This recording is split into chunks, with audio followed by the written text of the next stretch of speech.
The last thing Nancy Guthrie's family expected to discover that morning was that she was gone. Her home was still there. Her belongings were still there. But Nancy was missing. She was 84 years old, lived in Tucson, Arizona, and had not simply disappeared from a trip or a crowded public place. She was last known to be at her home in the Catalina foothills. And within hours, her family would realize they were facing something far more frightening than a routine missing person case. Someone appeared to have been outside her front door. Someone was armed. And that person appeared to tamper with Nancy's security camera. The FBI would eventually release the footage to the public, hoping someone would recognize the man. But there was something even more disturbing. Nancy was considered a vulnerable adult. She had difficulty walking, had a pacemaker, and needed daily medication for a heart condition. She was not someone who could simply disappear without raising questions. And investigators now wanted to know one thing. Who took Nancy Guthrie?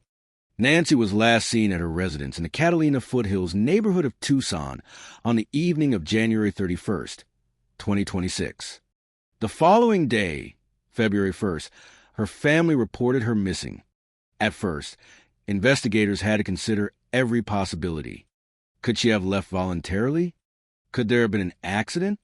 Could she have become disoriented? Or had something much worse happened inside or around her home? Then investigators began examining the evidence, and the case took a dramatic turn. The FBI and Pima County Sheriff's Department became involved. Investigators determined that Nancy's disappearance was serious enough to warrant a federal investigation, and then they released something that would become one of the most important clues in the case: video footage. The footage showed an armed man near Nancy's front door on the morning of her disappearance. According to the FBI, the individual appeared to tamper with the camera. That meant investigators were no longer simply asking where Nancy had gone. They were asking who this man was. The FBI described the person as a male approximately 5 feet 9 to 5 feet 10 inches tall, with an average build. He appeared to be carrying a black Ozark Trail hiker pack backpack, but his identity remained unknown, and investigators needed the public's help.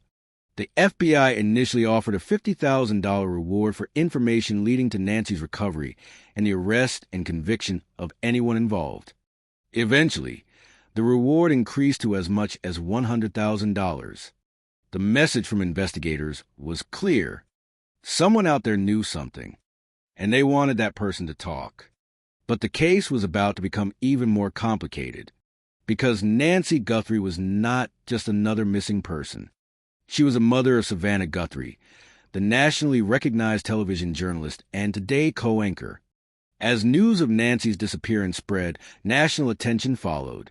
Millions of people suddenly knew her name. But for her children, this was not a headline. This was their mother, and they were waiting for her to come home. Then came the first major twist. Ransom communications began appearing. A message reportedly demanded millions of dollars for Nancy's return. The message claimed she was alive. For the family, that would have been devastating, but also strangely hopeful, because if the person communicated with them really had Nancy, then there was a possibility she could still be brought home. But investigators faced an immediate problem. Could the message be trusted? In a kidnapping investigation, a ransom demand can be evidence, but it can also be a hoax. And authorities needed to determine exactly what they were dealing with. Then another message appeared, and this one changed everything. The second communication reportedly claimed Nancy had died after being kidnapped. It said her body had been buried somewhere in nature, but there was no body. There was no independent confirmation that Nancy had died, and investigators did not publicly establish that the claim was true. Suddenly, the family was trapped between two horrifying possibilities. Nancy could still be alive, or she could be dead, and neither possibility had been proven. That uncertainty became one of the most painful aspects of the investigation, because when someone dies, a family eventually has the terrible certainty of knowing they are gone. But when someone disappears, there is no certainty. There is only waiting. Waiting for a phone call. Waiting for a message. Waiting for someone to recognize a face. waiting for investigators to find one piece of evidence that finally explains everything. For Nancy's family, every new development carried the possibility of hope and devastation at the same time. Then investigators encountered another problem: false information. People began sending messages and making claims connected to Nancy's disappearance. Some of those communications were determined to be hoaxes. That meant investigators had to separate genuine evidence from people attempting to exploit a nationally watched case. For a family already living through unimaginable uncertainty, that made the situation even harder. But investigators kept working. The FBI asked the public to submit photographs, videos, doorbell camera recordings, and other digital information that could help establish Nancy's whereabouts. The investigation expanded beyond Nancy's home. Authorities want to know what happened before she disappeared. They want to know who may have approached the house. They wanted to identify the man in the footage. And they wanted to know whether anyone saw something unusual that morning. Because sometimes the biggest breakthrough in a missing person case does not come from a dramatic confession. It comes from a tiny detail: a vehicle, a license plate, a doorbell camera, a neighbor's security system, a person walking through the neighborhood, a phone recording. Something that seemed completely meaningless until investigators realized it could connect two pieces of the puzzle. That is why the FBI released the footage. They were not simply asking Americans to watch it. They were asking them to remember. Had anyone seen this man? Had anyone seen someone carrying that backpack? Had anyone noticed suspicious activity near Nancy's home? Had anyone captured additional footage? Someone might have the answer without realizing it, and that person could be the key to finding Nancy. But there was another question investigators had to confront. Why Nancy? The public naturally wanted a motive. Was she targeted because of her family? Was this financially motivated? Was the ransom demand genuine? Did the person responsible know Nancy personally? Or was there another reason she was chosen? Authorities have not publicly established a motive, and that is important, because in a case this emotional, theories can quickly become accepted as facts. But theories are not evidence. What investigators have confirmed is much more limited and much more disturbing. Nancy disappeared. An armed individual was captured on video near her home. The individual appeared to tamper with her security camera. Investigators believe the person may be connected to her disappearance. And Nancy has still not been found. That is the reality of the case. Months passed. The national attention remained. The reward increased. Investigators continued asking for information. And Nancy's family continued to wait. For Savannah Guthrie, the case became painfully personal.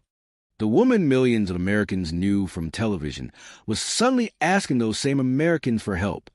She was no longer sitting behind a news desk asking questions about someone else's tragedy. She was a daughter looking for her mother. And that distinction matters. Because behind every missing person case is a family living with an absence that cannot be explained. A chair that stays empty. A phone that never rings. A photograph that suddenly means more than it ever did before. A familiar voice that has disappeared from everyday life. And a question that refuses to go away. Were they? For Nancy's family, that question became part of every day. And the longer she remained missing, the more painful the uncertainty became. The FBI eventually increased the reward to as much as $100,000. That was not simply a financial incentive. It was a signal that investigators still believed information from the public could make a difference. They were still looking for the person in the footage. They were still trying to establish Nancy's whereabouts. They were still searching for answers. And the investigation remains active. But perhaps the most haunting part of the case is what investigators still do not know. They do not publicly know where Nancy is. They have not publicly identified the person shown in the surveillance footage. They have not publicly established the truth behind the conflicting ransom communications. And they have not publicly confirmed what happened to Nancy after she disappeared. That leaves the case suspended in a terrifying space between hope and fear. But there is one thing investigators do know. Someone may have seen something, and that person could be closer to the answer than anyone realizes. Maybe they saw the man in the video. Maybe they saw the backpack. Maybe they captured additional footage. Maybe they noticed a vehicle. Maybe they heard something. Maybe they know the identity of the person investigators are searching for. And maybe they have been silent because they are afraid. That is why the FBI continues to ask for information. Because one person talking could change the entire investigation. Nancy Guthrie was 84 years old when she disappeared.